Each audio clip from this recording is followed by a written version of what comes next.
Chuck Todd.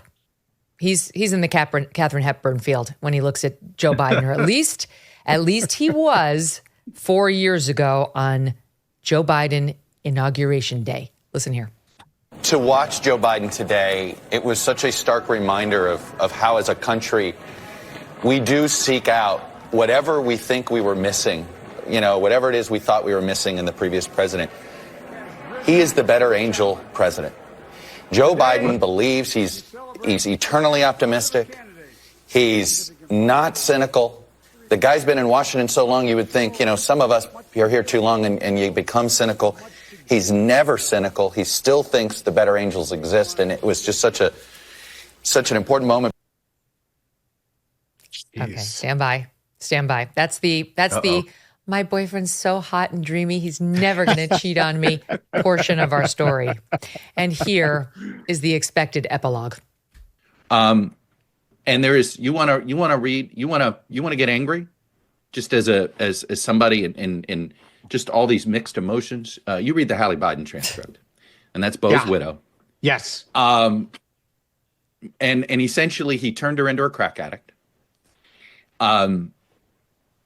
And this was all happening in 2017, 2018. And Joe Biden were so concerned about their family that they decided to run for president. Yep. So when you talk about the word selfish, it's almost like the word doesn't, their decision to run for president put the entire Democratic Party and the United States of America in the position that it's in now. Jeez. My boyfriend isn't loyal. My boyfriend did cheat on me. My boyfriend is bad. God, Chuck Todd, who doesn't have a show, who's just in front of some weird screen with the changing landscapes behind it with Chris Cillizza, like, word, right on. Is that what makes the difference? Is that what flips the switch from obsequious to honest, all of a sudden? And Matt, earlier in this conversation, you mentioned how Joe Biden just kind of signed off on Hunter's joining the family business, in which he and his uncle fleece foreign governments for tons and tons of cash because of their connection to the president or then vice president. He didn't just do that. He also lied about it a lot. I don't know anything about this. I've never been participated in any of Hunter's meetings. And we actually know that those things are fundamentally never been in untrue. business with my son. Yeah, if you're going to talk about the political dimensions of this and kind of bring in all of the family matters related to it, you probably ought to mention that fact as well, that this has dogged Joe Biden for years, not just Hunter Biden, but Joe Biden, because he has been so reliably dishonest about it, misrepresenting the degree to which it stinks of corruption and it reveals something really filthy about the way he and his family have profited mightily from his time in politics, not just kind of good old-fashioned public service. All of that is part of the story as well. And all of that in many ways is a tale as old as time, but it's also Joe Biden's story. That is who he is. He was never the savior of democracy. He was never this man who was pure as cynical, Kmele. He was always this guy too. He's always lied. That's what you do in politics. Yeah, he's definitely not cynical, because when your son joins the board of a Ukrainian energy company on the heels of an uprising in Ukraine in which Viktor Yanukovych is shuffled off to Moscow, and there's a lot of tumult in the country, you as a father who, as Matt pointed out, your remit is the Ukraine portfolio, you don't have the power to say, at the very least, son, this looks really bad. Maybe you should don't do this. Not Please maybe don't do this. I'm the vice president. Don't do this. I tell you not to do this. But there's no cynicism in him. Like they said to Iran and Hezbollah, don't. Yeah, please don't. This wish casting is unbelievable. I have to say that I hadn't seen those two Chuck Todd clips. One, because I'm not on FaceTime calls with Chris Cillizza. I think it's the only way to get that one. Is if you're actually, I presumed, Megyn, you were actually on that call in your screen I'm recording. my producers earn every penny of their salaries.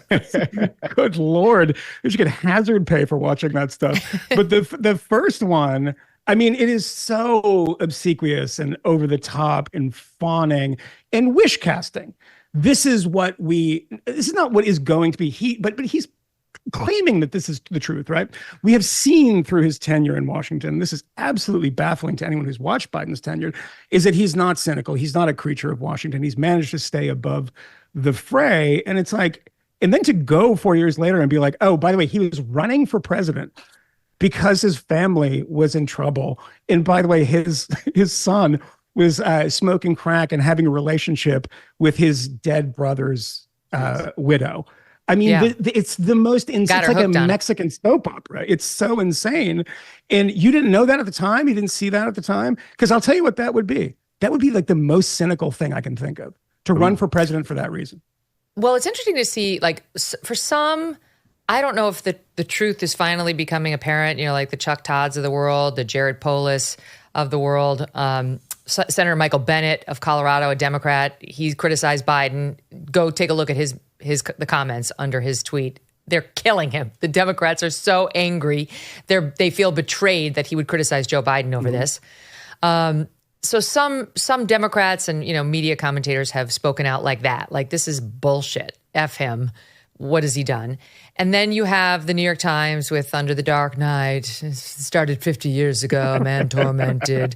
By the way, just for kicks, here's one more of those. This is ABC's Mary Bruce and SOT 2.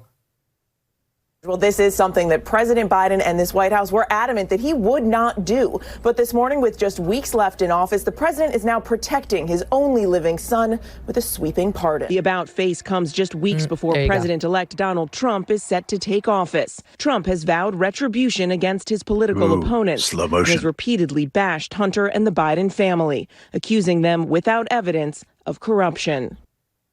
Without evidence. Wow.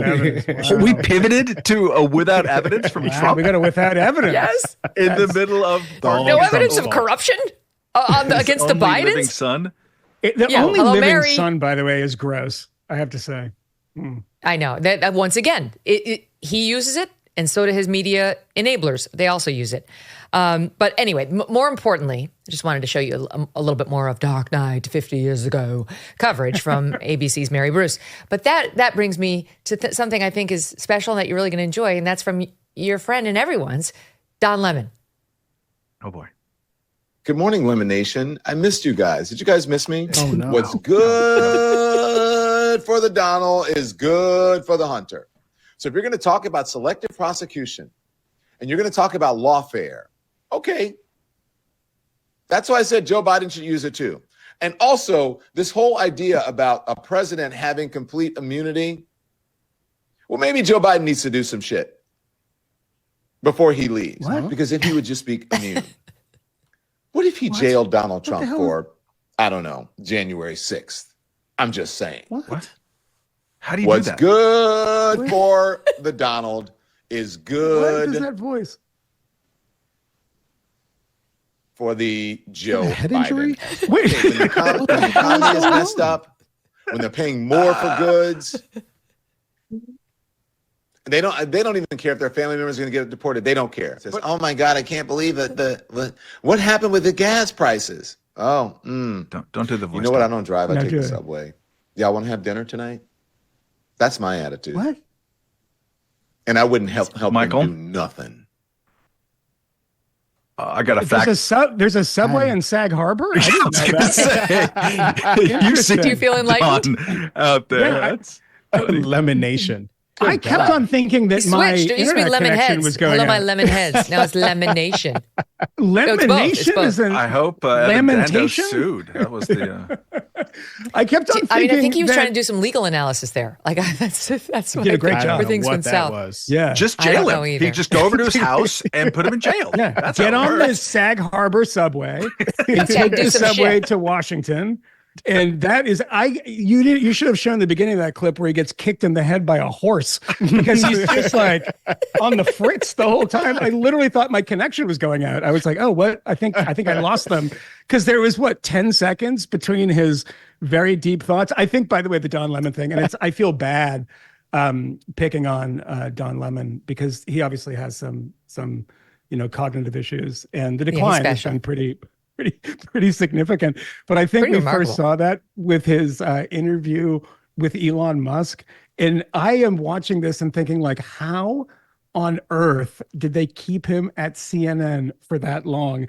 From the black hole swallowed up the Malaysian flight. Gee, to this. what could it have been? Wow. Let me really try to think what it was that kept him in his spot as long as they did.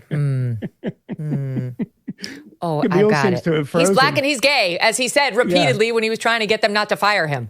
Remember? Did I say that? I'm a black gay man. Just like Cable news prime time.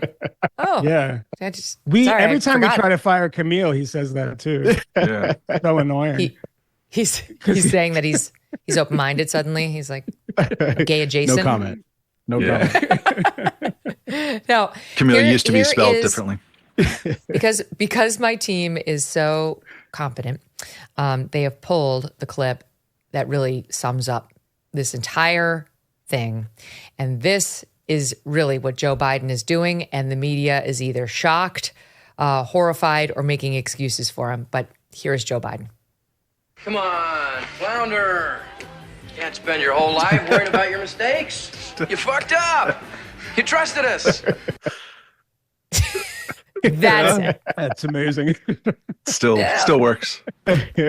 All these years later. I think there's one point that's worth reflecting on for everybody of all political persuasions, including those who are enjoying lapping up everyone's tears. It's that as soon as you get yourself in the position of this is the vessel through which I can smite the person I hate. So that's what Chuck Todd thought Joe Biden was on Inauguration Day. I'm sure he called him Joseph Robinette Biden II to show it.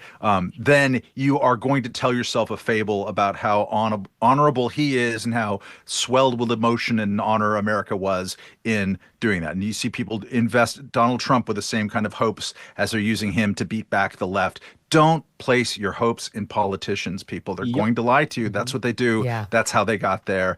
Don't start. You're going to embarrass yourself. The October 15th deadline has long passed. Are you prepared for what's coming? Do you owe back taxes? Are your tax returns still unfiled? Missed the deadline to file for an extension? Now that October 15th is behind us, the IRS may be ramping up enforcement. You could face wage garnishments, frozen bank accounts, or even property seizures if you have not yet taken action. But there is hope. Tax Network USA has helped taxpayers save over $1 billion in tax debt and has filed over 10,000 tax returns. They specialize in helping people reduce their tax burdens. So visit tnusa.com/Megyn or call 1-800-958-1000 for a free consultation. Their experts will walk you through a few simple questions to see how much you could save. Give it a try now before the IRS takes more aggressive steps.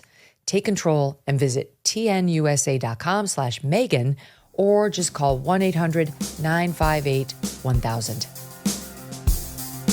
Thanks so much for watching. If you like what you just saw, hit the subscribe button for more clips and full episodes.